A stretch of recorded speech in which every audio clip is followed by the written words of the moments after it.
Ompek yang kita tengok dapat pahala. Pandang dapat pahala. Pertama pandang muka mak ayah dapat pahala. Pesan kat anak-anak tu, kau nak pahala kau baliklah. Video call. Video call menepek tengok tu kan.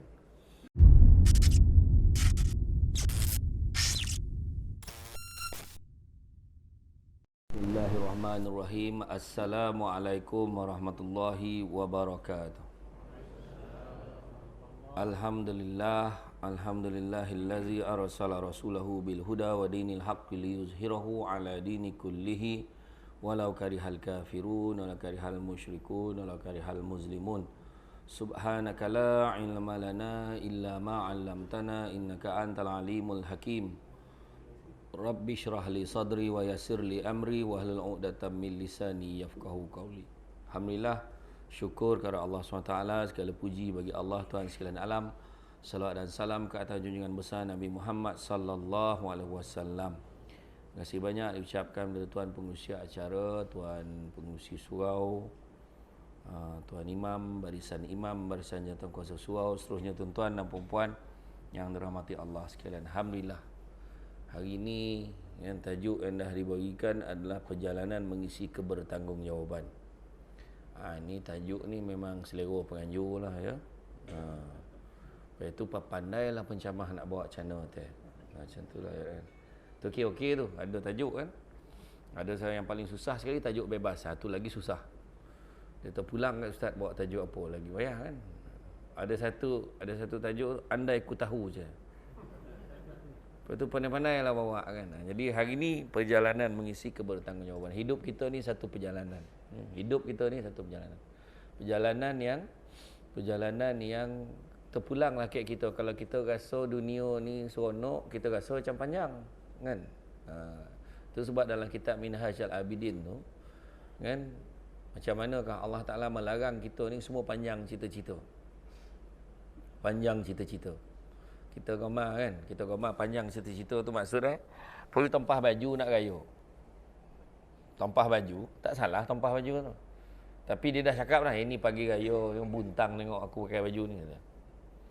Soalannya confirm ke hidup lagi pagi raya tu? Itu soalannya. Itu sebabnya kalau kita tempah baju pun, ayat yang paling baik sekali, ya Allah, kalau ada kebaikannya, ya Allah, sampai aku pakai baju ni pagi raya. Macam tu lah ayat dia. Nabi pernah ambil satu ranting kayu, Nabi lukis dekat tanah tu. Dekat pasir tu Nabi buat satu garisan panjangnya.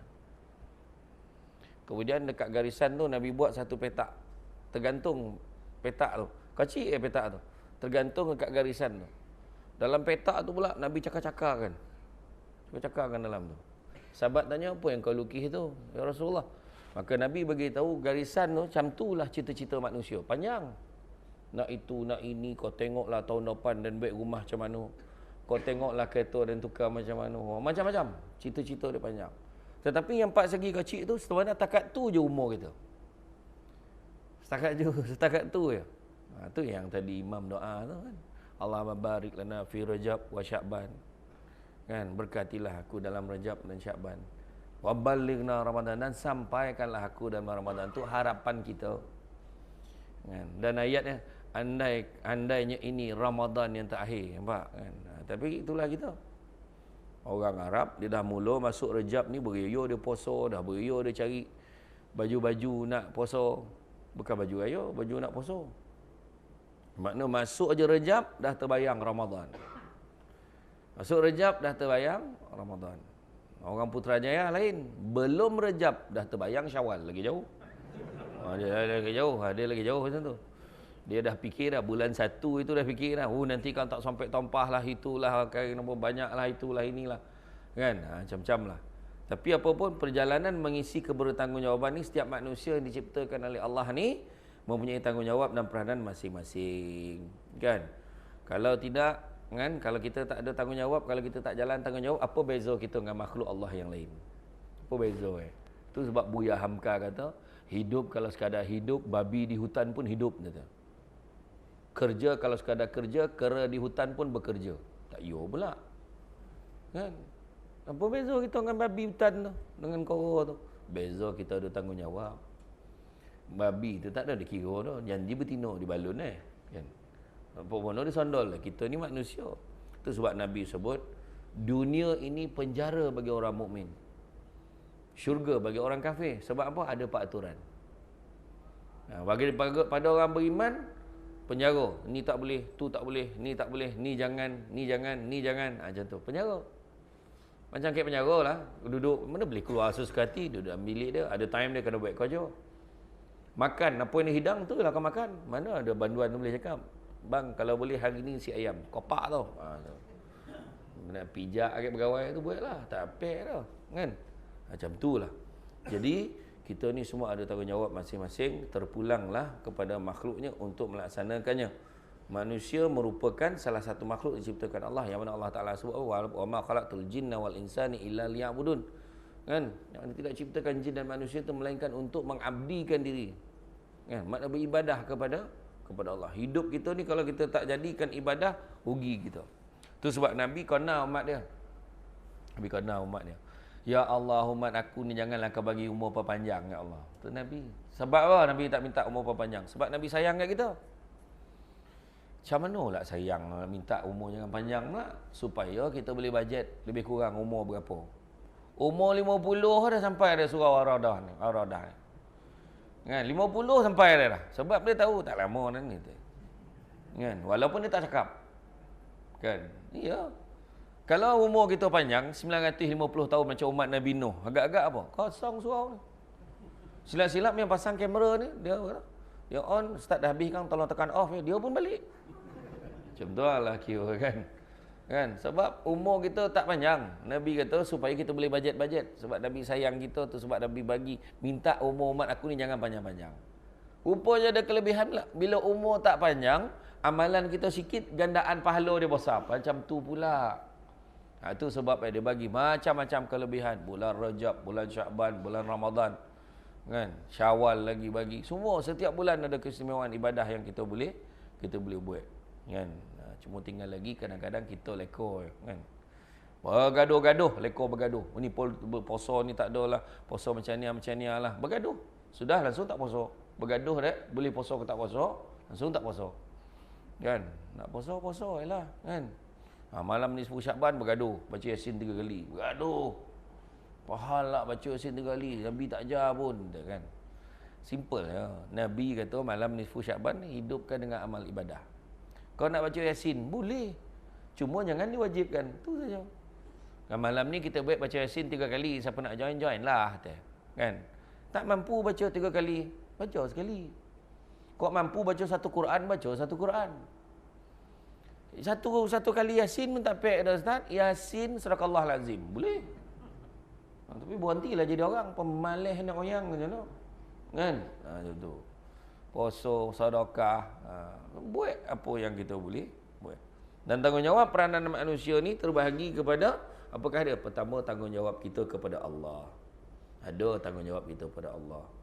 Kedua, tanggungjawab kita kepada masyarakat dan juga kepada agama. Tanggungjawab kepada suami dan kepada isteri dan begitulah sebaliknya kekeluargaan. Begitu juga tanggungjawab anak terhadap orang tuanya dan begitu juga tanggungjawab kepada diri sendiri. Tanggungjawab kepada Allah, mestilah sentiasa mentaati perintah Allah. Hidup ni kena sabar. Sabar tu ada 3. Pertama, sabar untuk taat perintah Allah. Bukan senang. Bangun pagi, tidur sadap pagi tadi. Saya malam tadi ceramah di Puncak Alam. Malam tadi pilih tak apalah. Kangkok balik Seremban kan jauh, tidurlah kat Shah Alam. Tidur kat Shah Alam, ambil hotel. Sadap. Tapi kena gerak awal. Kan? Kena gerak awal. Kalau tak sabarlah melayan sadap tidur tu, minta maaf kepada jawatan kuasa surau, tak dapat datang hari ni. Ada urusan yang tak dapat dielakkan. Membutuh kan apa urusan ni. Contohlah kan. Jadi makna kata kena sabar tu untuk taat perintah Allah. Ada 3 sabar. Sabar. Kalau orang tak sabar, dia tak semayang. Naik kereta daripada Putrajaya nak balik kampung ke Johor. Dalam perjalanan, bang dah Johor lah bang, tak nak berhenti ke kita jamak senyal.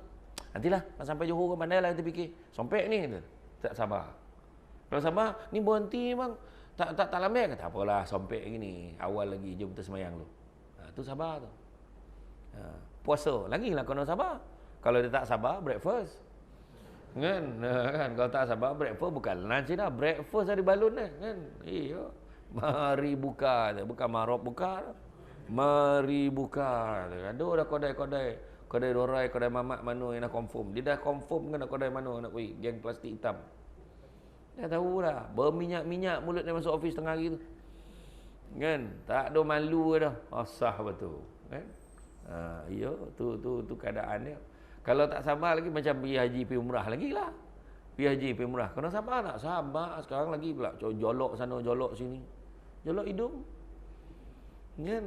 Sekarang nak pergi kita kes tinggi saya pun tak faham mana dah. Tak macam mana dah kes Malaysia ni. Kan? Di Singapura pun dah tinggi dah kes Omicron dah. Tak sangka pula. Kan? Kita memang macam tu, tak apa tu lagi teruk kita okey ni. Yang orang Malaysia ni bangai tu. Kan? Tak ada kan. Janganlah halang kami jumpa kedua ibu bapa kami. Janganlah halang kami. Marah dekat government ni. Kan tolonglah, benarkanlah kami rentas negeri kita kan. Boleh rentas negeri, pula Langkawi lah. Habis semua mak bapak kat Langkawi heran betul. Penuh Langkawi tu jam. Kan? Kan? Sudah kes lah langsung naik kan. Tak pasal-pasal kan siakap naik go. Macam mana kan? Itulah dia. Jadi makna kata hidup kita tu pertama, sabar pertama. Sabar kedua, sabar meninggalkan larangan Allah. Bukan senang. Dah biasa main nombor. Bukan senang. Ada satu surau kat Putrajaya tu dia letak nombor saf ni. Maghrib nombor 15. 5 boleh. Kan isyak kan dia semayang dekat 23. 1523. Jadi nombor saf pun ditikam kan. Kono pula tu. Kan ada. Dah menang pula dia belanja lah JK surau kau saja betul. Itu semua lah tu kan. Ni pahal lah kau belanja ni dan ada birthday tiap bulan betul birthday kau kan. Main nombor, minum arak. Ada orang minum arak. Minum arak lah sikit aja. Dia minum bukan minum banyak. Dia at least dekat tokak tu nak hilangkan rasa goram itu dia tu. Ada satu hamba Allah lah di Melbourne. Dia tanya saya lah. Tolonglah doakan anak saya ni biar dia berubah, biar dia kahwin, cari orang yang baik-baik kata kan. Lepas tu saya kata kenapa pula dia ni tak adalah, dia ni sosial jugalah. Okey, sosial okey. Setakat ni macam mana? Saya kata dari sisi semayang macam mana? Semayang dia semayang jugalah, kadang-kadang semayang dia. Macam tu ayat kadang-kadang tu. Saya tanya dari segi minum macam mana? Minum biasalah ustaz, dia minum-minum sosial lah. Kalau dengan kawan-kawan minum macam tu. Bayangkan tu. Ayah boleh cakap macam tu. Macam mana nak doa tu? Man. Maknanya dia biar dalam bilik ni memang botol arak bersusun dalam bilik anak tu. Macam mana tu? Cakap kan? Itu sebab ada seorang lagi yang sahabat di Melbourne ni, Haji. Dia kata, Ustaz, saya memang insya-Allah kalau tak ada apa-apa dalam 2-3 tahun ni nak buat balik. Family saya semua balik Singapura. Dia orang Singapura. Kalau dekat sini Ustaz, duit insya-Allah. Tapi dari segi lifestyle memang tak boleh. Saya takut anak-anak saya, dia kata. Dia kata, lah. Betul, kat sana. Itu keadaannya. Jadi, sabar untuk meninggalkan larangan Allah. Bukan senang. Mengumpet kan. Orang perempuan kan. Contohlah, bukan orang lelaki pun sama. Tapi orang perempuan mengumpet. Dia tengah mengumpet ni. Cerita pasal orang. Cerita, tak sangka betul lah dia macam tu kan. Macam mana. Sekali kita ni pula boleh lepas dengar ceramah. Kita nak tahu lah kawan tu. Kau ni tak baik tau cakap pasal orang. Alah macam lah kau tu baik sangat. Kan dah kono. Bila kono nah, yalah jom lah apa cerita kan. Langsung kan. Jadi itu bukan senang kan nak meninggalkan larangan Allah tu. Kan? Tapi kalau dia kata, kau macam lah kau baik sangat. Iyo, aku ni bukan baik sangat. Tapi anggaplah ni usaha kita nak jadi baik. Macam tu kan? Dan yang ketiga, sabar dengan ujian dan dugaan yang Allah berikan kepada kita. Ujian dugaan memang kena ada. Kan? Malahan ada pandangan menyatakan, kalau orang tu 40 hari berturut-turut yang tak diuji oleh Allah, maka dia jauh pada rahmat Allah. Mesti ada ujian. Mesti ada dugaan. Hidup tak ada ujian pun bodoh kan? Bukan hidup nama tu yang Nabi cakar-cakar tu, contoh-contoh dekat dalam tu, dekat dalam petak tu tadi, itulah dugaan dan cabaran hidup kita sebagai manusia. Firman Allah SWT, wahai manusia, sembahlah Tuhanmu yang telah menciptakanmu dan orang-orang sebelummu agar kamu bertakwa. Dialah yang menjadikan bumi atau hamparan bagimu, langit dan sebagai atap, dan menurunkan air hujan dari langit, lalu menghasilkan dengan hujan itu segala buah-buahan sebagai rezeki untukmu. Kerana itu janganlah kamu mengadakan sekutu-sekutu bagi Allah, padahal kamu mengetahui. Surah Al-Baqarah ayat 21 hingga 22. Jadi hari ni heran pula bila hujan ni dah comel pula. Ni banjir ke tak ni? Kan ribut tak pandai-pandai ribut, nak pandai pula puting beliung sampai ke Ipoh tu. Sampai ke Taiping apa tanda tu kan. Banyaklah ujian Allah Taala bagi kat kita. Manusia juga bertanggungjawab untuk mempelajari ilmu. Belajar ilmu fardu ain, fardu kifayah, belajar semua pasal solat, pasal puasa, yang kena belajar. Kan? Bak kata orang tua-tua dulu, cantik apa? Cantik toluk pantainya landai, kan? Tambik perahu tepi kuala. Biarlah buruk kain dipakai, asalkan penuh ilmu di dada. Macam tu. Orang dulu cakaplah, kan? Kain songket benang sutera, lilit sebelit buat selempang. Banyak ilmu jadi cahaya, walaupun sikit menjadi torang. Belajar. Kan saya tengok tadi, nampak tak? Ada senarai dah. Ada dah hari ni belajar apa, besok belajar apa. Jadi tak ada sebab dah kita bangang. Macam itulah ayat macam itulah. Tahu itu orang cakap kan. Tak tahulah. Ada peluang tu keluar tu. Itu petunjuk Allah Taala tunjuk tu kat kita tu. Kita nampak ada tengah semayang nampak, oh ustaz ni lah datuk tu. Kitab apa tu? Minhajul dah jadi minjahul dah ejaan. Saya ni jadi tangkap bacaan ejaan tu. Nampak tak tu kan? Jadi ustaz ni lah. Datanglah, jangan tak datang. Kan? Jangan pilih penceramah pula. Kan? Samsul Debat datang. Tiba-tiba tak pernah nampak muka. Dan kita orang tak pernah nampak muka, jangan salah kau pahal datang ni. Yang macamlah surau kita ni apa? Macam surau ni kita punya, surau ni Allah Ta'ala, rumah Allah ni. Jadi bila orang datang, kita bagi galakkan. Kalau orang tak pernah sampai, tiba-tiba sampai surau, makna apa? Nak kenduri tu. Tu satu lagi, nak kenduri. Kalau datang mesti nak kenduri kan, langsung tak datang lepas tu. Yang paling sedih tu, dia buat kenduri kat rumah, dia import pula surau lain, perisin lain datang. Alah sedih. Ada tak pakai macam tu? Ada. Jadi itulah, janganlah kita cakaplah kau nak kenduri je. Nak kenduri. Okey insya-Allah. Tapi lepas kenduri esok janganlah tak datang. Datanglah seronok tengok kawan-kawan imarahkan surau ni. Dia baru dia tahu surau ni selesa macam mana. Kipih bersepah. Nampak tak? You kira. Punya sombong dengan kipih pun tak on sebab aircon. Kan? Tak cukup dengan tu tengok. Kapet tamak. Kalau sujud tamanam muka. Kan? Kok lama sikit lelap lah. Kan? Imam baca sadap lah sampai dia sujud lama kan. Itu saya tanya dalam perbuatan teoretik solat. Dalam perbuatan solat tu mana perbuatan yang paling khusyuk, yang paling tenang hati? Mana perbuatan yang paling tenang hati? Ramai jawab sujud. Salah. Itulah lap tu. Yang paling tenang adalah daripada kita iktidal ni. Sami Allahu liman hamidah, berdiri sebelum turun tu. Itulah momen yang sepatutnya paling tenang. Menurut kajian. Tapi kalau berkecapui solat tu berkecapui. Laju betul solat menabut pun tak dapat dah. Ya. Mana kena tenang-tenang semayang. Ya. Tu dia. Kan belajarlah ilmu-ilmu yang sepatutnya, termasuklah kan puasa, zakat, haji sebagainya. Begitu juga ilmu fardu kifayah seperti solat jenazah dan sebagainya. Solat jenazah pun ramai tak tahu tu. Saya masa menjadi pengarah makin, jadi kojo makin, saya interview. Tanya tu tahu, tanya ni tak tahu, sudah apa ke soalan aku nak tanya ni. Tanyalah soalan. Saya tanya solat jenazah berapa rakaat kata. Saja test dia kan. Solat jenazah berapa rakaat kata. Dia kata 2 rakaat, rakaat pertama 7 kali takbir dia. Itu semayang rayo. Geram betul. Itu pun salah macam mana nak tolong tuan-tuan kan. Itulah kan. Namun demikian, solat dalam Islam ni mempunyai keistimewaan tertentu sesuai dan selaras dengan ajaran Islam itu sendiri sebagai ajaran hidup sempurna. Jaga solat. Hidup kita ni solat. Solat ya. Kan?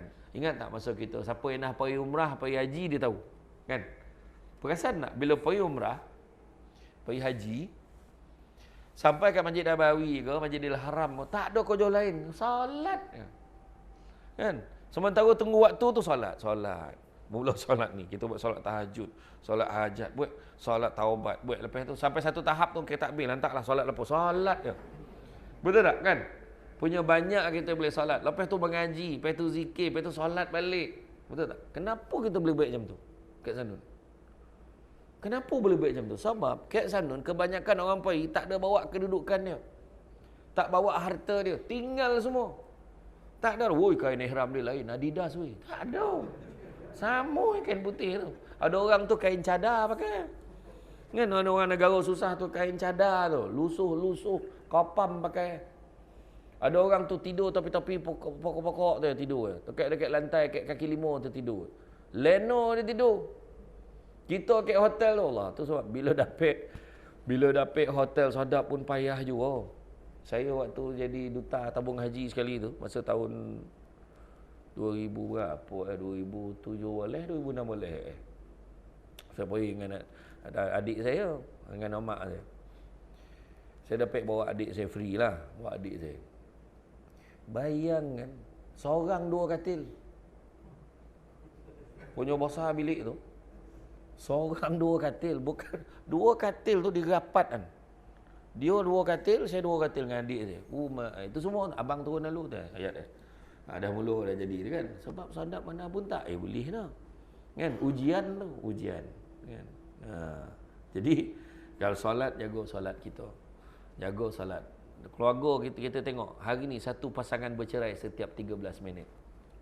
Kan. Muncul. PKP tu lagi teruk. PKP tu lagi teruk, tapi lepas tu itulah rate dia. Kenapa?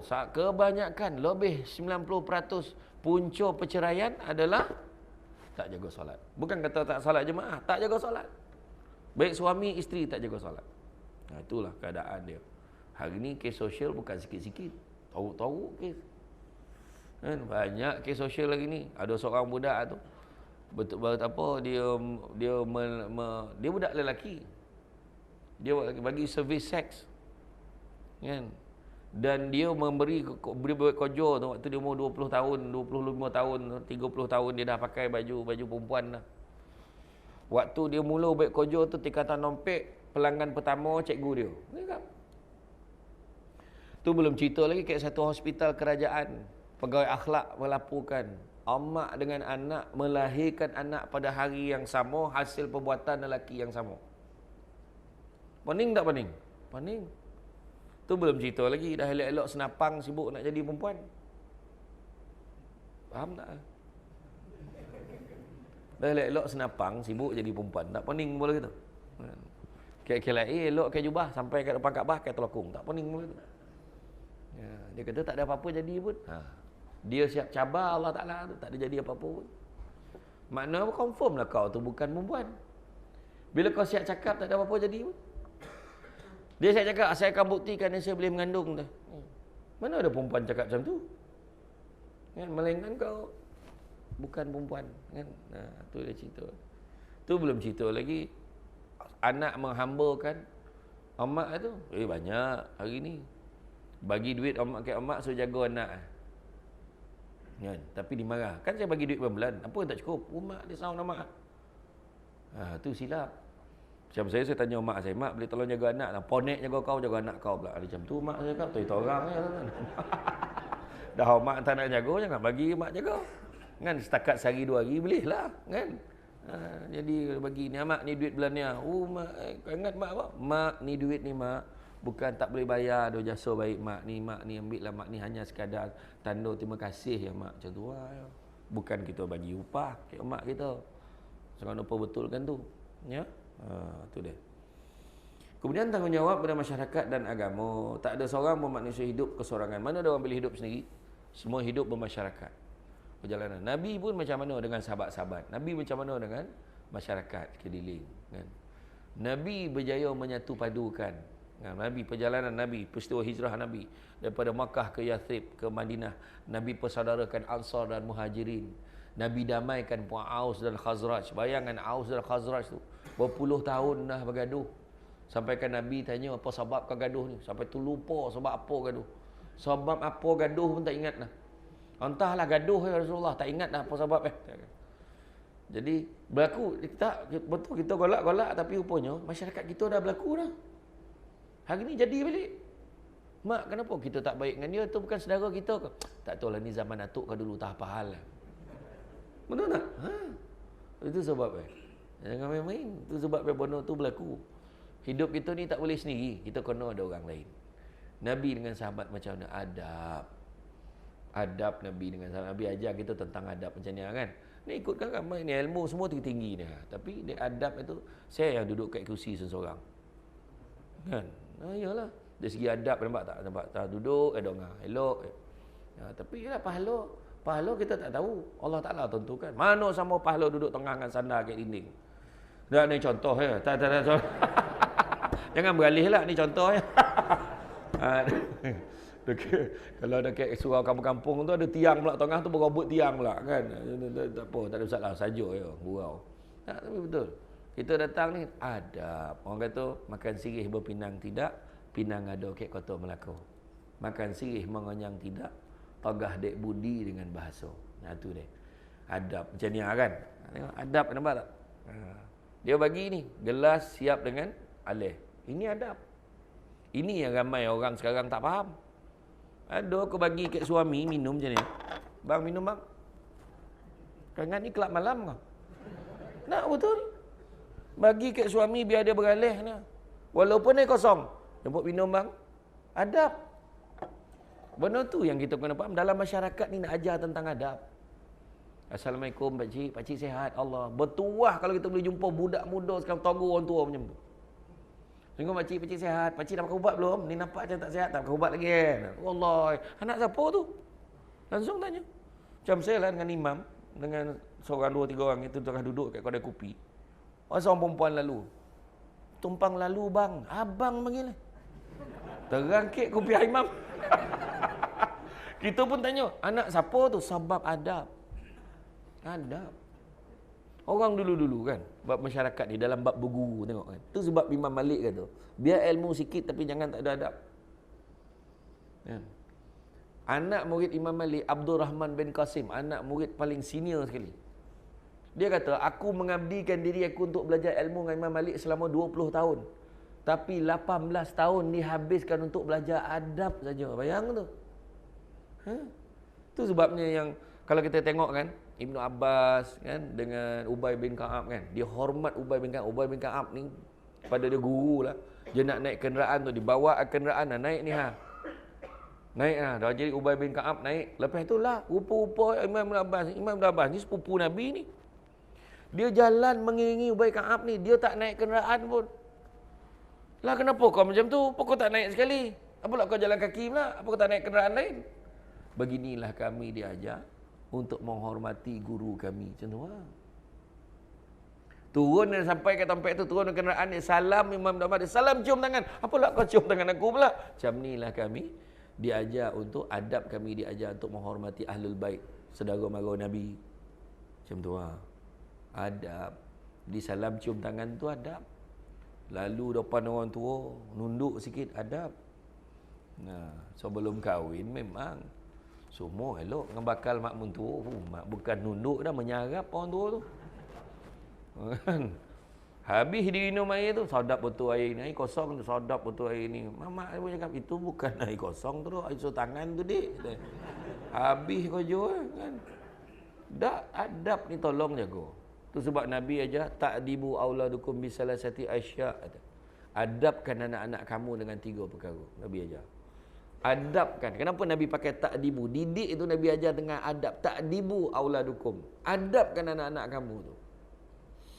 Dengan 3 perkara. Pertama, bihubi Rasulullah SAW. Ajar dia sayang Nabi. Bihubi ahli. Ajar dia sayang ahli keluarga Nabi. Yang ketiga, bikiraatil Quran. Tu Nabi dah ajar. Kan? Tentang adab. Nabi dengan sahabat-sahabat macam mana. Kan? Ingat tak yang orang fakir, miskin terdatang jumpa Nabi, dia bagi buah. Nabi pun makan. Kau suka ke Rasulullah? Nabi senyum, Nabi makan. Senyum, Nabi makan. Sahabat ada rakyat-rakyat situ. Sahabat kata, besok dia ajak kita makan, ini tak diajak ni pula. Sudahnya habis makan, berlalulah fakir miskin ni tadi. Seronoklah dia, habis makojo kat Nabi. Buah dia bagi tadi. Agak Nabi kau mana lah tu. Sahabat mendatang, ya Rasulullah besok kau ajak kita orang makan. Hari ni kau tak ajak pula. Nabi kata apa? Ketahuilah sahabat-sahabatku, sesungguhnya buah tadi itu masam dah. Dan aku tak nak, aku tak sanggup tengok sahabat-sahabat aku makan buah yang masam. Adab. Dan satu lagi, kalau aku ajak kan, aku takut kau tak boleh nak. Kau tak boleh nak tahan mulut kau tu. Masam buah ni. Kau cakap macam tu kan. Dah terasa hati orang. Nampak? Dalam satu perbuatan Nabi jaga dua. Nampak tak? Macam tu. Nabi dalam bergurau pun Nabi beradab lagi. Nabi bergurau dengan sahabat-sahabat. Nabi bergurau tak? Makan buah tamar dengan sahabat-sahabat. Sahabat-sahabat makan buah tamar, biji itu kan saja dia letak kat pinggan Nabi. Nabi tak nampak mana lah letak, sap dia letak. Nabi perasan. Macam kita lah makan sate, lidi tu letak kat pinggan kawan kita, macam dia makan banyak. Kan kita dah baik macam tu. Rupanya zaman Nabi dah baik dah benda tu. Sahabat makan biji saja tolak kat pinggan Nabi tu. Sudahnya pinggan Nabi penuh biji buah tamar. Sahabat tahu, ya Rasulullah, banyak ekor makan ya Rasulullah. Nabi kata, alhamdulillah, tapi kau orang lagi hebat dengan biji-biji kau tolan. Pinggan dia kosong. Nabi kata, golak sahabat-sahabat kan. Jangan cakap Nabi tak bergurau. Nabi bergurau, tapi bergurau tak adalah kasar. Faham tak? Macam tu. Kan? Macam tu lah. Jadi, firman Allah SWT, ingatlah ketika Tuhanmu berfirman kepada para malaikat, sungguhnya aku nak menjadikan seorang khalifah di muka bumi, jadi hidup kita ke atas dunia ni, biarlah jadi orang. Kata kan. Orang tua dulu, kau pergi belajar, biar jadi orang. Mak-mak selalu cakap macam tu kan. Jadi orang. Saya pun tanya, selama ni bukan orang ke? Rupanya maksud orang tu sebagaimana yang Nabi sebut, khairun nas anfa'hum linnas. Sebaik-baik manusia, manusia memberi manfaat pada orang lain. AJK surau nak bagi manfaat pada orang. Tu sebab dia buat macam-macam aktiviti, pengisian. Jangan dilayan. Orang jadi AJK kena tahan. Memulut orang tu biasa. AJK ni duit banyak, program tak ada. Ada ayat dia. Jawab balik, program banyak kau yang tak ada. Macam tu banyak cekadak komplain hidup kan. Datanglah dulu bagi cadangan. Dia nak, kalau orang yang banyak komplain, lantik dia jadi AJK. Senyaplah. Macam tu je kan. Jadi Allah menjelaskan hakikatnya, kita kena bezakan diri kita daripada golongan munafik. Bahaya ya. Untuk nak selamatkan umat, kita kena pastikan hati-hati. Jangan kita tergolong di kalangan orang-orang yang munafik. Masyarakat kena jaga. Jiran-jiran tetangga kena baik. Sahabat tanya, siapa jiran kita Rasulullah? Nabi kata, 40 kiri, 40 kanan, 40 depan, 40 belakang, 40 atas, 40 bawah. Sahabat kiri kanan faham, depan belakang faham. Atas bawah tu sahabat mana? Rasulullah atas bawah tu macam mana? Nabi senyum, kau ikut je. Nabi kata. Rupa zaman Nabi, zaman sahabat tak sampai jumpa tu. Zaman kita baru jumpa. Sini apartment kan. Rumah flat, rumah apartment. Ada 40 atas, 40 bawah. Kan? Rupa-rupa kau nak baik. Tapi macam mana nak baik? Kan kita keluar rumah, jiran tak balik lagi. Jiran balik, kita lah belum balik. Timing tak sama. Lepas 3 tahun baru tahu jiran yang Samsul Debat. Jiran dekat taman lama saya dulu.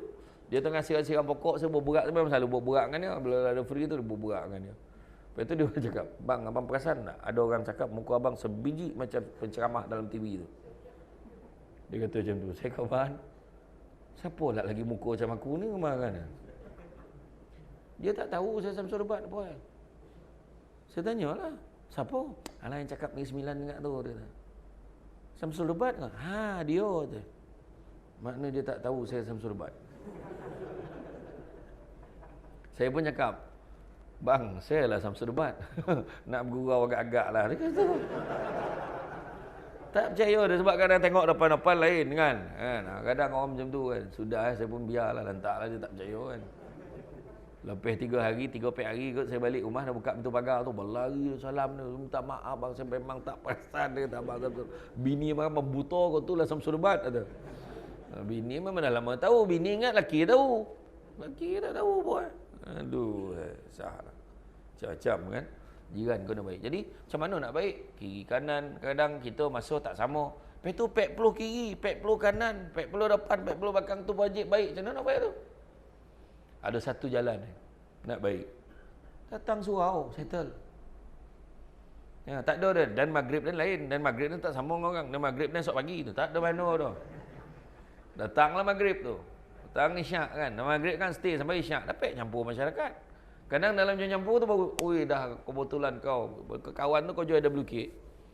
Tu masalah tandas dan tu sumbik lah, macam mana nak settle tu. Tak apa penting dan hantar orang tengok. Nampak tak?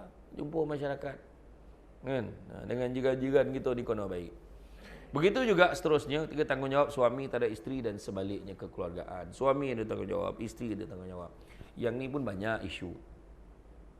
Kan? Suami gamar ni jual ayat, abang ni anak sulung lelaki, abang kena utamakan mak abang daripada awak ni. Awak faham tak? Salah. Bila dah kahwin, bab nafkah kena utamakan isteri dengan anak-anak. Baru amak yang amak ni aku ni melahirkan kau. Kau faham tak? Amak ala warning anak tu. Dalam bab nafkah kena utamakan isteri dengan anak-anak. Itu sebab sebelum kahwin kena fikir dulu, dan ni mampu tak nak jaga amak dan sekali. Yang nak pula amak tu tak sihat. Kena cakap dengan bakal isteri tu. Mak abang ni tak sihat. Jadi abang ni banyak fokus kat dia. Kalau abang sanggup jadi isteri abang macam tu, abang okey je. On. Awak macam mana? Abang, bila dah kahwin nanti, mak abang pun mak saya juga. Wah, sebiji cenderama aku tuju. Kan? Macam tu lah yang sepatut-patutnya. Sebab ramai orang confuse benda tu. Dan orang perempuan, ingat tanggungjawab orang perempuan apa dia? Tanggungjawab orang perempuan pada suami. Apa dia? Dua je. Melayan suami dan melahirkan anak. Tu saja. That's all.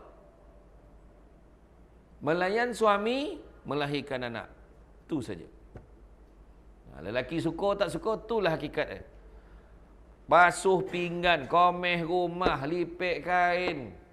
Apa lagi? Ajar anak, ni semua kerja orang lelaki. Sepatutnya. Tetapi orang lelaki tak mampu nak buat.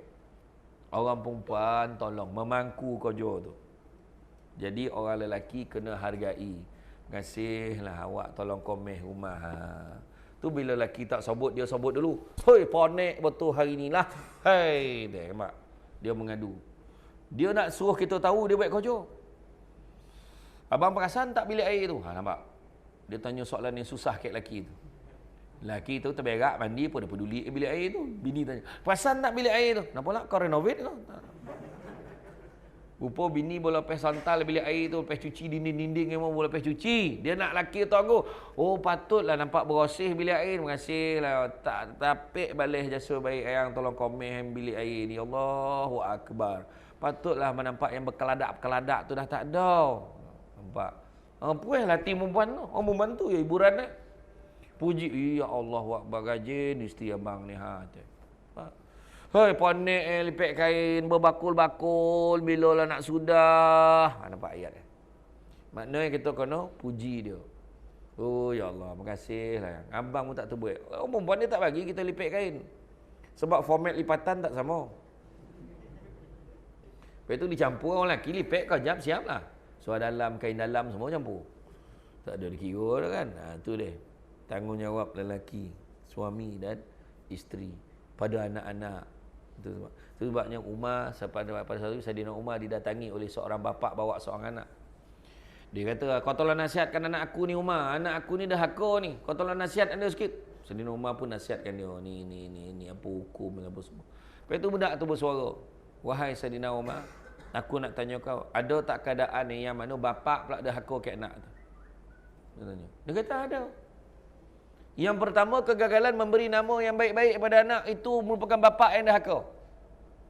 Bagi nama yang baik ke anak. Tu dia.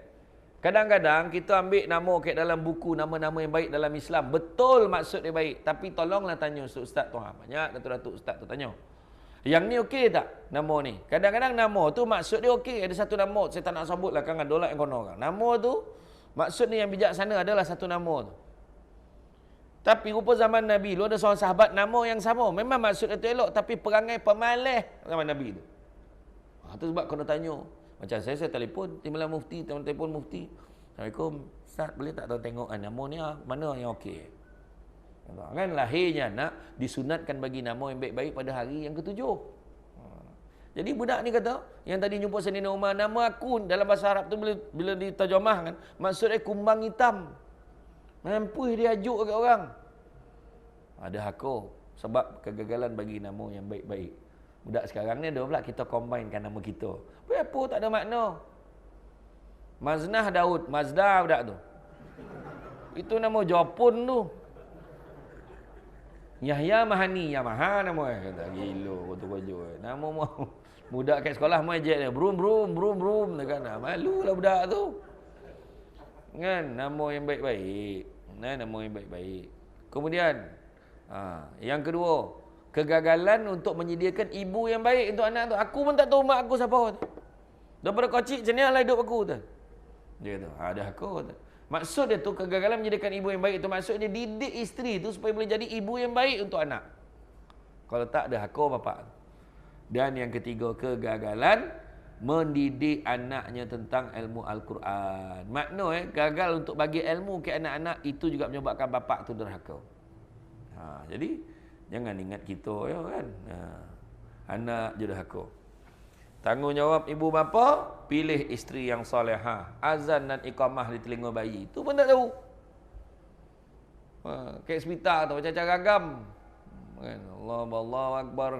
Ada yang menghadap muka. Allah Akbar. Syarullah. Pandai lah masuk kiri ke kanan tu. Ada yang pegang kaki. Allah Akbar. Qamat kaki nama. Gila betul. Jam tak tahu.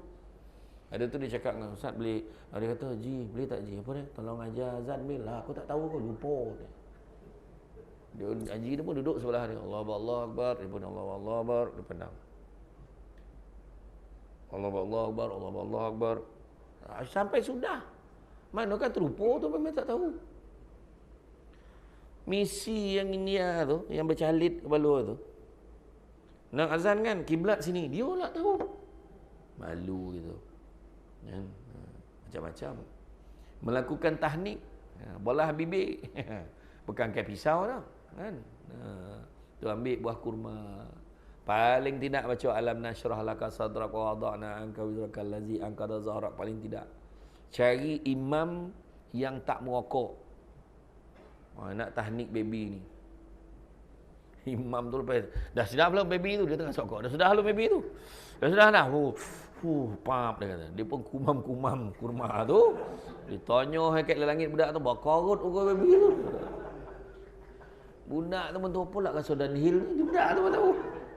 Budak tu kacau tu. Kan, tapi imam kebanyakan tak merokok tau kan. Macam itulah. Kemudian cukur rambut. Tak ada cukur jambul tau. Cukur rambut. Bagi nama yang baik, mengkhatankannya. Kan, melakukan akikah. Akikah ni paling senang kali. Pak ayah paning-paning kepala. Cukup hari ke-7 kalau mampu, balilah. Tengok, anak lelaki nak perempuan. Cekor kambing tu, dekor kambing. Bali ya. Bali kambing tu semoleh elok. Bagi orang masak, masak manis. Masak tu dengan masak manis. Jangan podeh nah. Kan, kalau boleh biar manis itu sondap-sondap dimakan. Tawarih bagi kat jiran-jiran. Sudah. Itu syarat akikah. Tak ada, tak semesti nak kenduri, nak ajak orang kampung apa semua. Pergi edah-edah bagi kat orang. Tu pun boleh. Kan? Kemudian memberikan kasih sayang, berikan makan minum, pakaian, asing dan tempat tidur. Kalau dah sampai besar sikit tu dah tahu dah asing kan. Berikan pendidikan agama, berikan agama bagi. Kemudian tanggungjawab anak terhadap orang tuanya. Dalam Quran banyaklah kan. Itu semua antaranya firman Allah SWT, "Hendaklah kamu menyembah dan berbakti pada Allah dan janganlah kamu sekutukan dia dengan sesuatu dan hendaklah kamu berbuat baik dengan sesungguhnya kepada ibu bapa." Surah An-Nisa ayat yang 36. Konolah baik-baik pada mak ayah kita. Kan? Mak ayah ni tanyalah orang yang dah tak ada mak. Tanyalah, tak ada mak cukuplah. Hilang satu kota doa. Kosong rasa. Balik kampung dah tak sama. Bila mak tak ada balik kampung dah tak sama. Lain kan? Itu sebab ompek yang kita tengok dapat pahala. Pandang dapat pahala. Pertama pandang muka mak ayah dapat pahala. Pesan kat anak-anak tu, kau nak pahala kau baliklah. Video call menempik tengok kan. Pandang muka mak ayah dapat pahala. Mak ayah dah tak ada, ziarah kubur dia. Jangan tunggu raya.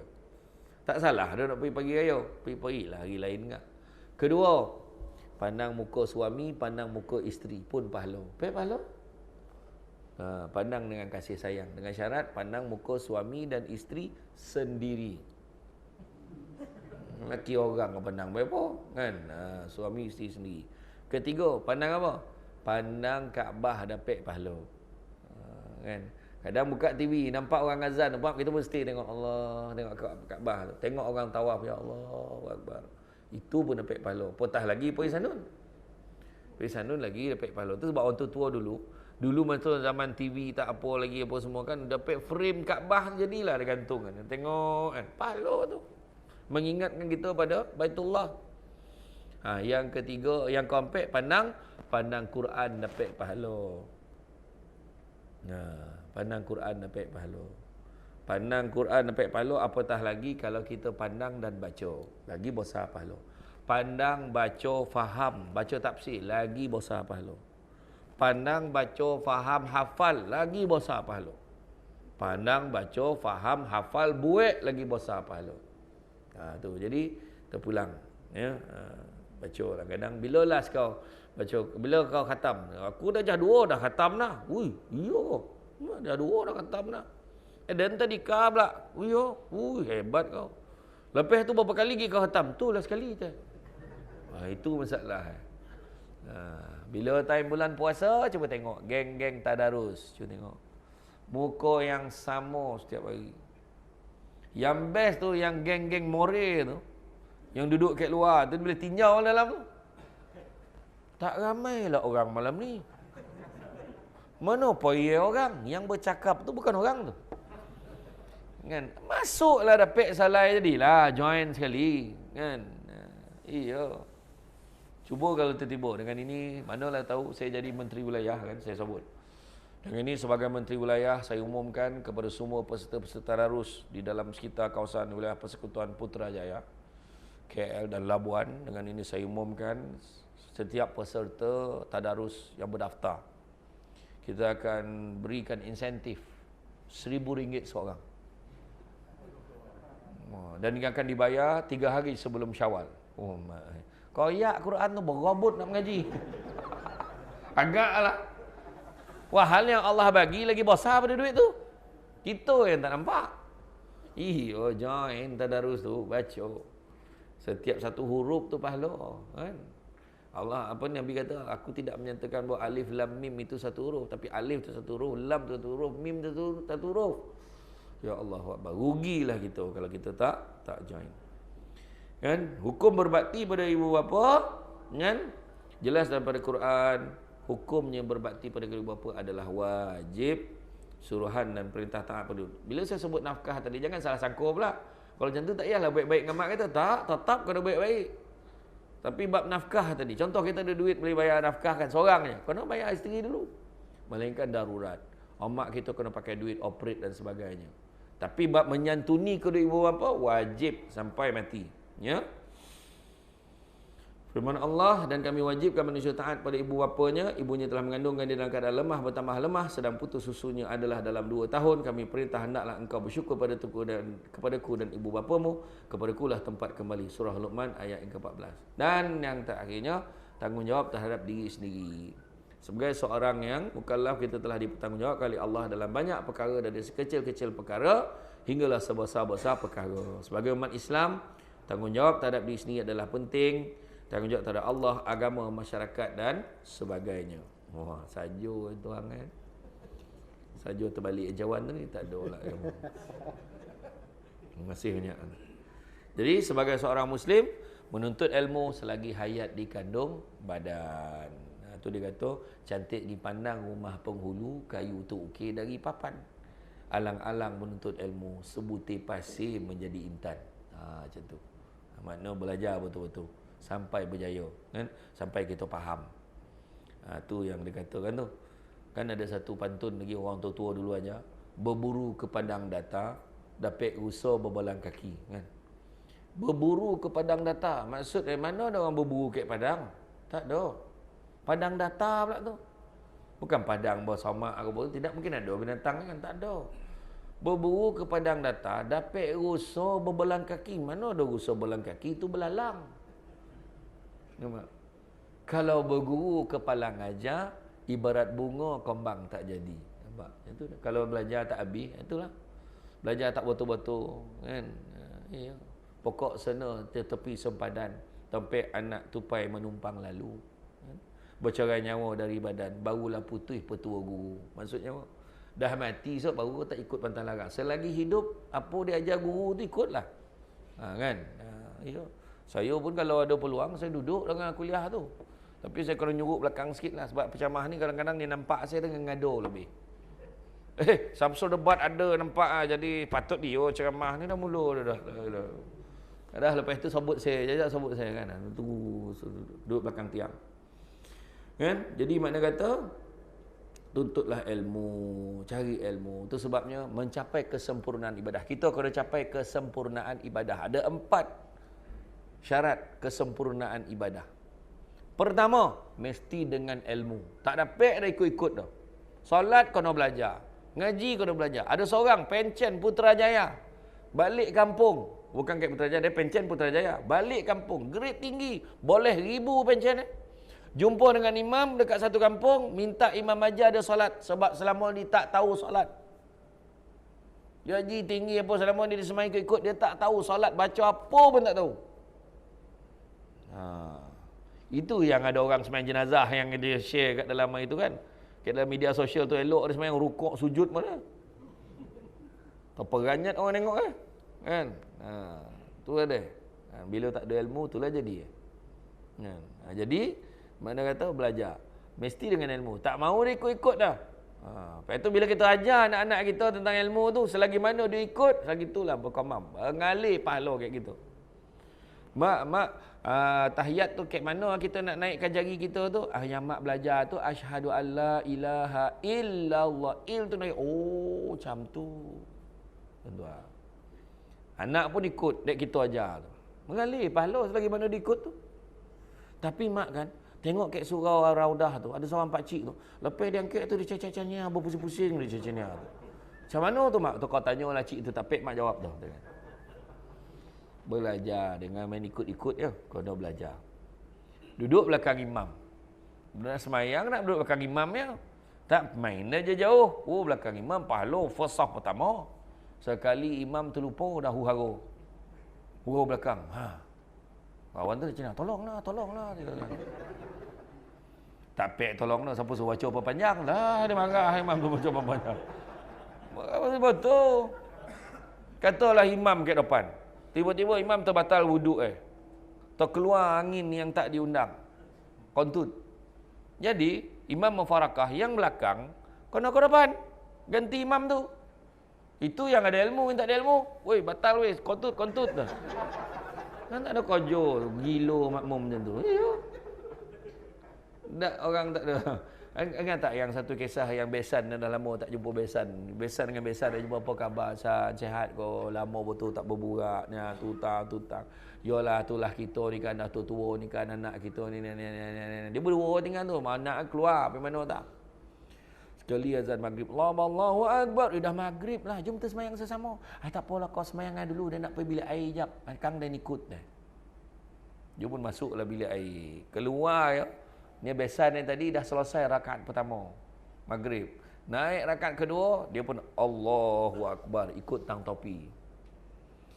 Allahu Akbar, rukuk, naik, sujud, naik. Sampai rakaat ketiga, Assalamualaikum warahmatullahi wabarakatuh. Assalamualaikum warahmatullahi. Dia patutnya apa? Naik satu rakaat dia pun bagi salam. Assalamualaikum warahmatullahi. Assalamualaikum warahmatullahi. Dia pun tagu. Wih, kau bukan ada satu rakaat ni? Dan tu malas sembahyang kau tu, satu rakaat pun nak kira. Lah, dia kata. Kenapa dia cakap macam tu? Sebab dia tak ada ilmu. Dia tak ada ilmu. Tak, macam jamak kasar. Kenapa yang orang tak tahu? Melainkan orang yang biasa buat, orang dah biasa berjalan jauh, dia dah terbabit dengan jamak kasar, maka dia akan faham. Yang tak buat dia tak faham. Ada satu pakcik tu saya bawa kan. Dia kata, ni Ustaz ni cik ni buat ni Zuhur dengan Asar. Kita buat dua, kita buat jamak takdim, kita awalkan. Oh macam tu. Jadi 2 rakaat. Mana Kang Asar tak sembahyang dah. Oh ya ke? Macam tu. Lepas tu maghrib tu dia dah sembahyang dulu. Maghrib tinggal 2. Saya kata jamak tu betul dah cik, tapi maghrib dia kena tamam penuh. Kena 3 rakaat je. Oh ya ke, cik tak tahu. Baik balik sembahyang balik maghrib. Lepas tu esok pagi tu dia tanya, ni subuh nak combine dengan apa? Dia tanya, tak betul. Dia tanya soalan tu sebab jadi dia nak proses, dia nak tahu. Kadang-kadang tu kita kena faham jangan kalau itu pun tak tahu tak. Sebab ada orang yang tak berpeluang. Dia kadang-kadang dia ngikut-ngikut orang selama ni dia tak tahu pun, dia bantai semayang penuh kan. Macam tu lah. Jadi makna kata kita ni ilmu ni penting. Jadi kesempurnaan ibadah pertama ilmu, kedua mesti ikhlas. Ibadah ni ikhlas, bukannya sebab apa kan, bukan sebab-sebab yang lain. Ketiga, mesti ada perubahan pada tindak tanduk dan perangai. Itu kesempurnaan ibadah. Semayang ngumpet laju ya. Kan tadi Samsul Debat lalu tadi. Ngumpet tu. Tinggi kan nampak tak? Ada ayat nak mengaban. Salah kau dan tinggi. Cawa kayu kau buat kan. Salah kan. Contohlah kan. Ui, kau tahu tak? Bayangkan dalam satu topik tajuk dia ghibah dan fitnah. Itu nantilah lain kali lah, tak sampai surah ni, mana confirm kena panggil lagi. Jadi makna kata tajuk ghibah fitnah. Fitnah kita cakap benda yang tak betul pasal orang. Ghibah pula cakap benda tu mungkin betul, tapi kalau orang tu dengar barangkali dia kecil hati. Tu ghibah, iaitu mengumpet, mengata. Contoh kita cakap baju tu hari-hari betul dia pakai baju tu, contoh. Kalau orang tu dengar terasa tak? Malu lah dia. Oh, dia perasan aku pakai baju tu hari-hari. Kopiah kopam. Kita cakap macam tu je. Baju besar bona kan. Nampak? Bercakap benar. Mana ada orang pakai fashion tudung macam tu dah?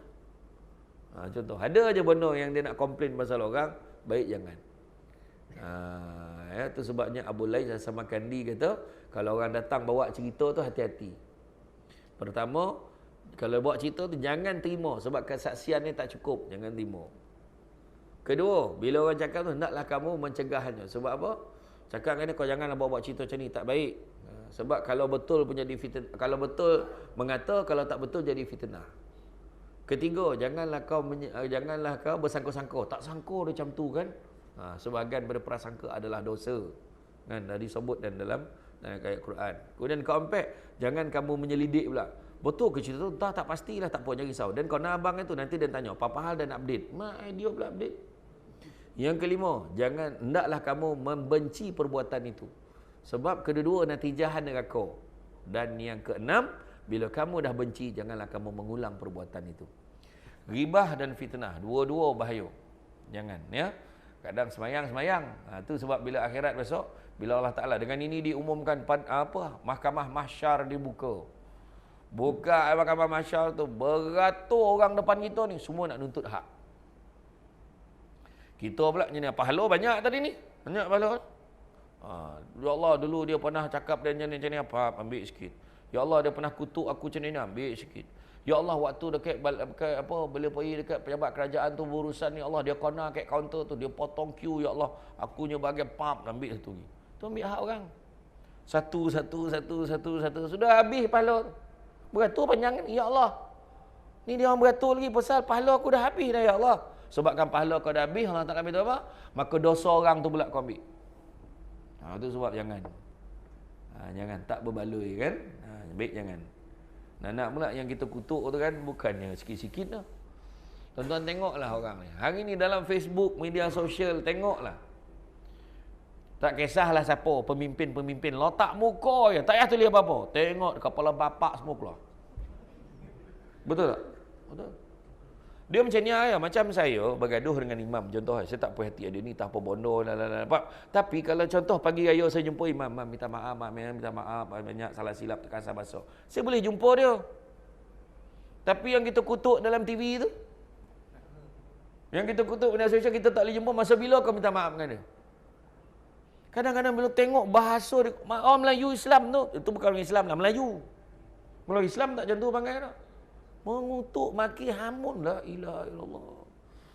Bayangkan tu. Semacam nak tanya satu soalan dia tanya. Nabi ajar tak macam tu? Nabi tak ajar. Bayangkanlah, tanggungjawab kita ni bercakap yang elok-elok.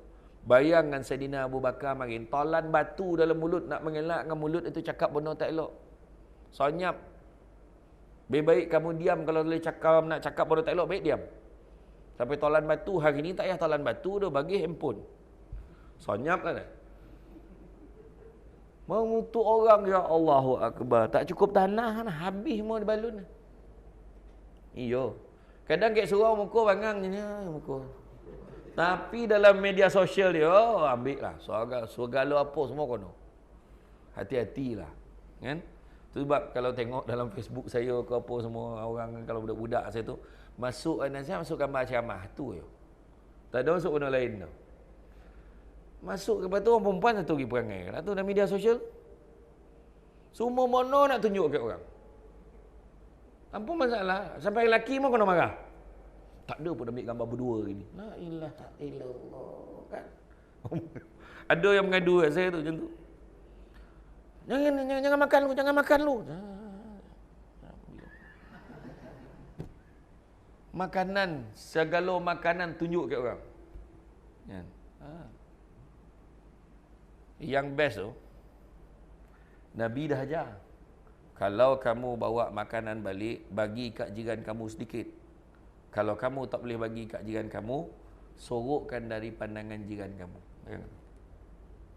Kalau kamu bagi anak kamu makan buah, jangan dia makan dekat luar rumah, takut anak jiran nampak, nanti anak jiran menangis, nakkan buah tu. Nabi dah ajar benda tu. Tiba-tiba lah kita public kan dekat dalam Facebook tu, tunjuk segala makanan ada. Aduh, kawan tu lepas mangsa banjir pula. Berlumut rumah, berlumpur. Nampak orang tu makan KFC ni.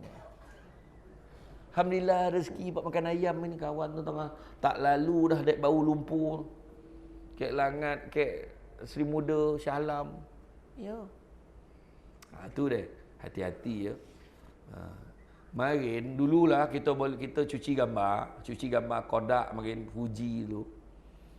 Cuci-cuci je, adakah kita tampal kat papan kenyataan masjid biar satu kampung nampak? Tak ada. Simpan dalam album, family je tengok. Betul tak? Kadang-kadang bila kita tunjuk tu menyebab penyakit marah orang ni. Alhamdulillah, ada gambar member saya seorang tu. Dia renovate rumah. Ni gambar. Share. Alhamdulillah. Rumah besar siap itu. Rumah semedi, alhamdulillah. Siap juga teratak buruk ke ini pelah otak itu kan. Apa tujuan kau tu? Orang akan cakap apa? Yalah, berlagak, menunjuk. Kan jadi hal tu. Siapa salah? Lepas tu ayat kita yang selalu, akaun aku, suka hati aku lah. Salah. Allah Ta'ala akan tanya. Nampak tak? Macam pergi kedai kopi marin, kedai kopi Cina kan, orang tua dulu kan gambar, kedai Cina kan. Dia ambil kopi. Tapi dekat cawan tu tulis, Carlsberg. Memang cawan tu tak nak buat minum arak. Tapi benda tu boleh datang fitnah tak? Boleh datang fitnah. Cakap dengan dia, tolong tukar gelas ni. Kena tukar. Air TO pula.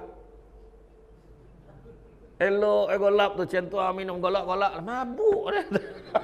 Wah, hal tak kan? Iya, jadi fitnah. Tu sebab kau dah elak kan. Ya? Tu yang ketiga. Tindak tanduk dan perangai. Dan yang keempatnya, kesempurnaan ibadah adalah niat. Niat mesti diperbetulkan. Inna a'malu bin niat. Satu amal pekerjaan bermula dengan niat. Itu sebab disebutkan, Nabi sebut, "Man kanat hijratuhu ila dunya aw amaratin yankihuha fa hijratuhu ila ma hajara ilaih." Barang siapa yang berhijrah kerana dunia atau kerana wanita yang dinikahinya, nescaya manfaat hijrahnya sesuai dengan apa yang dituju.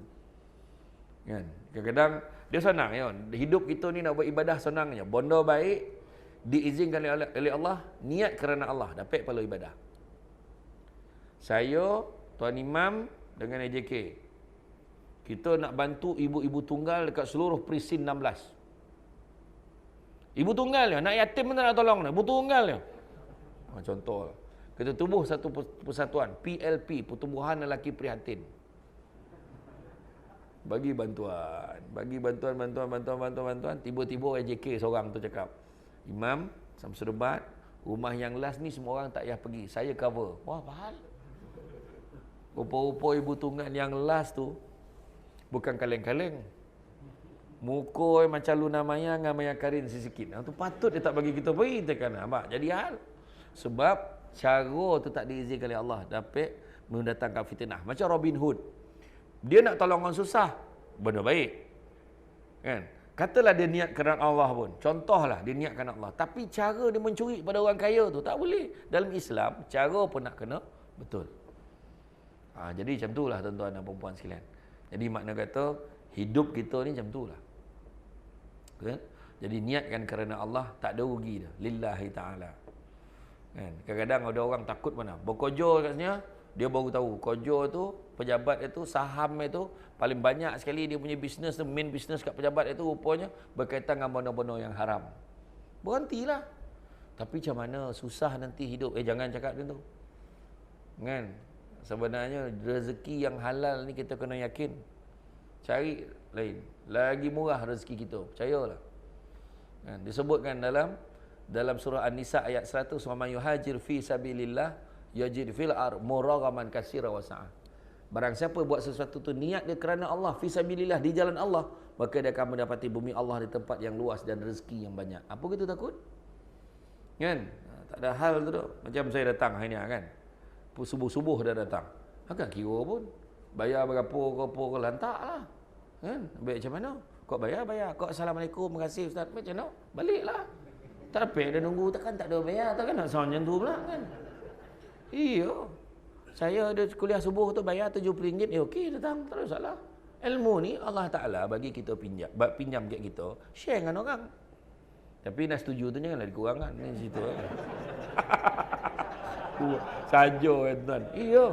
Saya pernah tak ni betul. Saya bukan apa, kadang-kadang saya togo grup-grup asatizah ni kita togo juga. Jangan buat benda-benda yang Allah tak suka. Kalau tak hago ke orang ni apa pasal? Oh 5,800 tak boleh kurang ni. Ada kat Sarawak tu ada satu. Dia kata, dia cakap dengan saya, "Ustaz, masjid yang pertama boleh bayar 700, yang ni boleh bayar 1,500, ni boleh bayar 500, yang satu surau ni boleh bayar 700. Jadi total dia macam ni. Lepas tu hotel kita bagi hotel dormani. Ustaz okey ke?" Dia kata. Okey dah tu. Hotel dormani tu swimming pool tak ada Ustaz. Masa bila dia nak mandi kau sana jamah? Dia kata. Rupa-rupanya dia risau tu sebab pada dia harga tu, dia takut harga tu murah. Kenapa? Ada pencamah Semenanjung ni. Satu ceramah minta 7,000. Hotel nak Pullman. Saya bagi tahu hotel mana. Saya kata apa kau tahu mana? Saya memang tak percaya mula-mula. Rupa-rupanya bila dah banyak masjid cerita kat saya tu saya perasan. Ingat-ingatlah, bawa-bawa mengucap sikitlah yang berceramah ni. Kadang heran, 3,000 tak boleh kurang. Ayat tak boleh kurang tu. Yang seko tu lagi pula. Kan, kalau bawa suami dengan laki-laki dia kena bayar sekali. Apa hal tu? Kan? Ni bukan penceramah kat Malaysia ni, Zimbabwe ke mana tak tahulah mana. Ada macam tu, jangan macam tu. Adalah dia cakap apa? Kalau penyanyi boleh bayar mahal, kenapa penceramah tak boleh bayar mahal? Tanya sikit, sadar sikit, buat mengucap sikit. Yang penyanyi itu siapa penaja dia? Kau pernah dengar? Ceramah kuliah subuh Samsul Debat di surah Ar-Raudah. Penaja dia Maybelline. Itu bolehlah kau cakap. Maxis saya taja sekali. Bolehlah. Parah. Saya pernah ceramah kat Johor mungkin. Lepas tu saya tonyoh dia bagi envelope kat saya. Borek borek ni. Alhamdulillah Ustaz, rezeki cash tu. Masuk dalam kereta, saya kata boleh berhenti kat bank tu sebab saya tak ramai bawa duit banyak ni. Sebab orang perempuan ni boleh bau. Dia salam cium tangan tu bau belerang. Dia kata, "Dapat duit?" Kata dia tahu dah. Singgah kat bank, saya pun masuk duit trap dalam mamai trap tengok. Zap maksimum. Rupa dalam ni banyak ni. 10,000 dah tu. Dalam ni lagi. So, masuk 30,000 main-main. 30,000 ceramah 1 jam setengah, 30,000. Penceramah paling mahal dalam Malaysia. Berapa puluh orang dengar tu. Saya masuk dalam kereta balik, 30,000 weh. Driver saya cakap, bonus. Dia kata, baru jalan tak sampai 5 minit, telefon bunyi. "Assalamualaikum tuan, minta maaf tuan, salah sampul." Dia. Nah, wallahi ni cerita betul. Tak. Masa tu, saya boleh je cakap dengan dia. Saya sajalah kacau dia, ada ke saya dapat duit banyak tu? Ada ke macam ni? Sebab saya dah sign. Dia dah bagi kat saya. "Jangan tuan, habislah saya kena secharge nanti tuan, jangan tuan." Dia kata. Lepas tu dia kata macam ni lah, kata. Dia kata, tuan tolak je duit di ceramah tu, tuan bagi je dekat saya balance dia. Jangan macam tu. Dari segi audit tak cantik. Aku pulang balik semua kat kau bayar balik berapa aku patut dapat. Nah, okey Ustaz. Dapatlah walaupun 5 minit, jadilah. Penceramah paling mahal di Malaysia 5 minit jadilah. Iya kata, jangan nak jadi kayu dengan penceramah lah, tak usahlah kata kan. Tu kata kisah saya terus. Iya. Bukan apa, kadang ilmu ni Allah Ta'ala bagi suruh kita sebarkan, kenapa kau nak menegokan tu? Heran. Saya ceramah dekat Benta, Kuala Lumpur kan. Benta sepadan Kuala Lumpur. Satu sekolah dia combine 10 sekolah motivasi UPSR sebelum PKP. 10 sekolah combine minta saya ceramah. Dia kata, dia cakap dengan PA saya nak bayar 300. Terangkit koning tau, mula-mula. Ha? Macam tu. 10 sekolah. Saya pun cakap, tak apalah. Saya kata, saya tak ramah batal program. Tanyalah dia tu tak program-program lain lagi kat situ. Nak buat sekali kan lah. Rupanya ada, petang tu satu surau nak, malam tu satu masjid nak, akhir sekali kan. Jadi boleh saya pergi makan ikan patin steam tu dekat Dua Lepis tu. Tak adalah pergi satu tempat jauh kan. Rupa-rupa Allah tunjuk kat saya, pergi dekat sekolah yang 10 sekolah tu, combine motivasi PSR ni. Calon-calon PSR tu sekolah ni seorang calon ni. Sekolah ni 2 orang. SKM, sekolah kekurangan murid. Budak dah tak ada. Jadi total 10 sekolah tu tak sampai pun 20 orang. Dan RM300 tu cikgu tu kongsi seorang sikit nak bayar saya. Bayangkan kalau saya tolak. Kecewa macam mana? Itu saya okey lah. Kan? Iya tuan-tuan. Allah Ta'ala tunjuk kat saya. Jangan. Dalam hidup kita ni, kojalah bahagia. Jangan koja kaya. Sebab kalau koja kaya, nanti satu hari nanti kita akan sadar, bukan semua perkara boleh dinilai dengan harganya. Ada tuan-tuan, penceramah-penceramah ni. Baik macam mana? Saya togur kak. Kata, pahala korang macam tu mana? Siap tiket flight, siap dengan ni 5,800. Tak bersalah, sekolah rendah minta tu. Kalau 5,000 kat surau ni, boleh panggil berapa penceramah lagi, betul tak? Ya, tapi tak apalah tuan. Mana yang mampu tu lain lah kan. Nak bayar. Saya tak tolak dah. Orang kalau bagi 10,000 saya ambil kan. Bagi RM50 pun datang. Itulah sekali. Tak ada lah. Omak saya pernah sound saya tu. Kau dengan kau dah demand sekarang ni. Mana ada omak? Omak ni marah tak tahan tu. Tak ada omak mana ada. Omak tadi soundnya kan. Jadi sebagai umat Islam ni ingatlah, hidup kita ni sementara. Hidup dalam dunia ni sementara, apatah lagi yang ada dalam dunia. Jadi sebagai umat Islam, kita kena sadar tanggungjawab kita ni. Sadar tanggungjawab kita sebagai khalifah muka bumi Allah ni, beribadahlah banyak-banyak dan jagalah adab. Nabi kata 7 adab telah ditunjuk oleh Rasulullah yang bersangkutan dengan, pertama, mata dan apa yang dilihatnya, telinga dan apa yang didengarnya, lidah dan apa yang diucapkannya, perut dan sumber yang bagaimana dimasukkan ke dalamnya, tangan dan apa yang dilakukannya, kaki dan ke mana diarahkannya, kemaluan dan bagaimana dijagainya, hati dan dosa-dosa yang dilakukannya. Jadi sebagai penutup, saya nak pesan kat semua. Yang pertama, Nabi dah pesan anak-anak Adam kalau diberikan 2 lembah emas, nescaya dia akan minta lembah yang ketiga. Tak pernah cukup. Tapi Nabi juga ajar. Nabi ajar apa? Nabi ajar orang yang paling kaya adalah orang yang merasa cukup dengan apa yang dia ada. Nabi juga pesan, tangan yang di atas lebih baik pada tangan yang di bawah. Banyak kala bersedekah. Dan Nabi juga beritahu, banyak kala melihat yang di bawah daripada melihat yang di atas. Kerana melihat di bawah, kamu akan lebih bersyukur dengan apa yang kamu ada. Hidup ini adalah antara B dan D, birth and death. Kelahiran dan kematian. Di tengah antara B dan D tu ada C. Kita ada choice. Kehidupan yang macam mana yang kita nak jalankan. Jadi jagalah diri kita baik-baik. Perjalanan kita ni, mengisi perjalanan, doa banyak-banyak, mudah-mudahan sampai pada bulan Ramadan. Rugi kita kalau kita tak memanfaatkan bulan Rajab, Syaban dan Ramadan ni dengan amal ibadah. Jadi itu saja daripada saya. Saya ucapkan terima kasih banyak atas kesudian. Kan, bak kata orang sepandai-pandai tupai melompat, akhirnya jatuh ke tanah jua. Kan, walaupun ceramah sudah tamat, mudah-mudahan meresap ke dalam jiwa. Budak-budak membawa galah nak jolok buah berangan. Kalau ada silap dan salah, dikata tidak, dicaci jangan. Jadi itu saja.